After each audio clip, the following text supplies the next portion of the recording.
नमस्कार दोस्तों।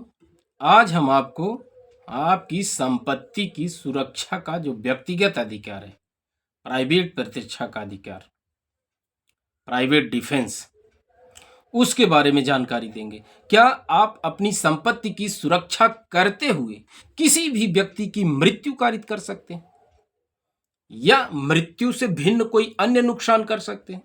और यह अधिकार कब शुरू हो जाता है और कब तक रहता है?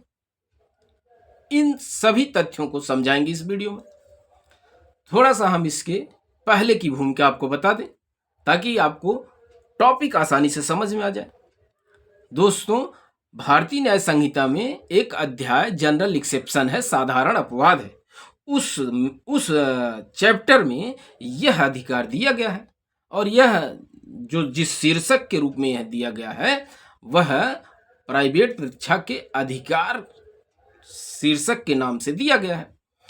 अब दोस्तों, शरीर की सुरक्षा का अधिकार और संपत्ति की सुरक्षा का अधिकार, दो अधिकारों का जिक्र किया गया इसमें, और सारे अन्य कानून के जिक्र किए गए हैं, लेकिन जो टॉपिक है संपत्ति की सुरक्षा का अधिकार, उसी को हम इस वीडियो में बताएंगे। तो दोस्तों, ये जो शीर्षक है व्यक्तिगत सुरक्षा का अधिकार, प्राइवेट डिफेंस, ये दोस्तों आपको यह अधिकार देता है कि आप अपने शरीर की सुरक्षा और किसी अन्य व्यक्ति के शरीर की सुरक्षा कर सकते हैं। और ऐसी परिस्थितियों का जिक्र भी कर दिया गया है। किन परिस्थितियों में अपनी शरीर की सुरक्षा करते हुए या किसी अन्य व्यक्ति के शरीर की सुरक्षा करते हुए अपराधी को जान से मार सकते हैं, और उसके कंडीशन भी दिए गए हैं और क्या रिस्ट्रिक्शन लगाए गए हैं उसको भी दिया गया है। लेकिन अभी जो इस वीडियो में हम जानकारी आपको देंगे वह संपत्ति की सुरक्षा के अधिकार की जानकारी देंगे। इसके पहले सामान्य रूप से प्राइवेट प्रतिरक्षा का जो अधिकार शरीर के लिए प्रदान किया गया है, इसके पूरे वीडियो में हमने दिया है। पूरा विस्तृत जानकारी नहीं दिया है, लेकिन थोड़ा सा चर्चा किया है जो लगभग समझने के लिए पर्याप्त है, गहनता से अध्ययन करने के लिए। तो आप कमेंट में बताइए, हम उसके लिए एक अलग से वीडियो ही बनाएंगे जो केवल शरीर की सुरक्षा के अधिकार पर ही रहेगा, और सारी परिस्थितियों का, सारे कंडीशनों का वर्णन आपको उस वीडियो में हम कर देंगे। लेकिन अभी हम समझते हैं संपत्ति की सुरक्षा का अधिकार। तो हमें अपनी संपत्ति की सुरक्षा का अधिकार और किसी अन्य व्यक्ति की संपत्ति का सुरक्षा करने का अधिकार इस प्राइवेट प्रतिरक्षा के अधिकार में दिया गया है। हम अपनी संपत्ति की सुरक्षा करते हुए या किसी अन्य व्यक्ति की संपत्ति की सुरक्षा करते हुए किसी भी अपराधी की जो कंडीशन इसमें दिए गए हैं सेक्शन में, उस कंडीशन के अकॉर्डिंग मृत्यु कारित कर सकते हैं। अब कंडीशन क्या है?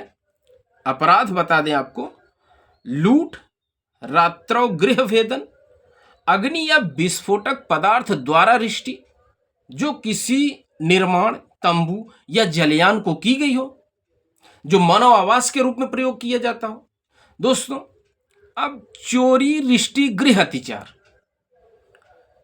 ऐसा अपराध किया जा रहा हो, इन सभी अपराधों का परिणाम अगर मृत्यु या घोर उपहति हो, जिस व्यक्ति की संपत्ति के विरुद्ध ये अपराध किए जा रहे हो, उस अपराध का परिणाम जो है मृत्यु या घोर उपहति हो, और वह उस व्यक्ति को लगता हो कि अगर हमने अपने प्राइवेट प्रतिरक्षा के अधिकार का प्रयोग नहीं किया तो परिणाम इसका मृत्यु या घोर उपहति होगी, तो ऐसी परिस्थिति में आप अपनी संपत्ति की सुरक्षा करते हुए या किसी अन्य व्यक्ति की संपत्ति की सुरक्षा करते हुए अपराधी को जान से मार सकते हैं।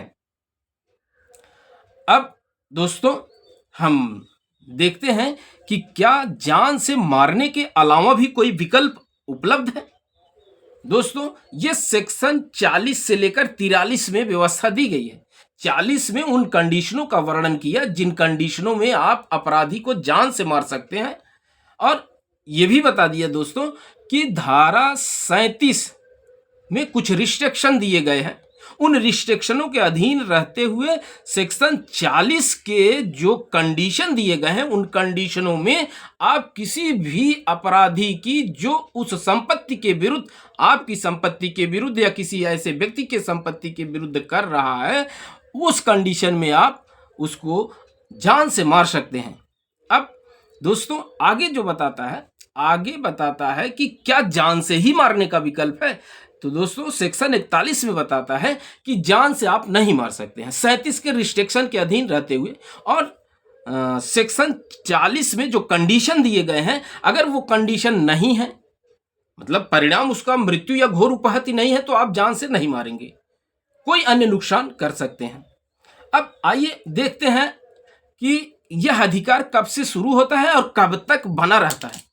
दोस्तों यह अधिकार जैसे ही अपराध चालू हो जाता है, अपराध की युक्ति युक्त आशंका होती है, तो वैसे ही यह अधिकार प्रारंभ हो जाता है। और जब तक युक्ति युक्त आशंका बनी रहती है, अपराध चालू रहता है, तब तक यह अधिकार भी बना रहता है। और जैसे ही अपराधी की क्रिया प्रतिक्रिया या युक्ति युक्त आशंका समाप्त हो जाती है, वैसे ही यह अधिकार भी समाप्त हो जाता है।